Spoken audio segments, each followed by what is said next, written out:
Hello and welcome to Catchy Cars. This video is about TATA Nexon.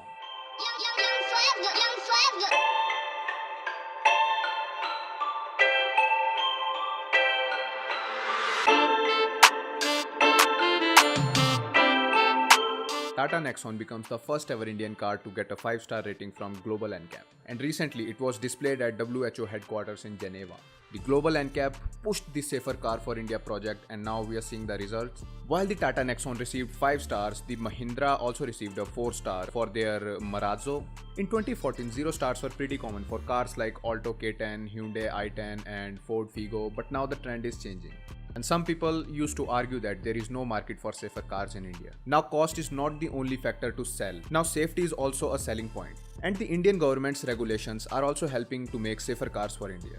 A pedestrian protection regulation is also being applied to new models and to all new cars by 2020. And in the end, we can only hope that the Ncap also develops a permanent Indian Ncap program for safer cars in India. So with this, I think I'll end this video, and to watch more videos like this, check out our channel, subscribe to our channel, like this video and comment down what you feel. And we'll see you in the next video. Peace.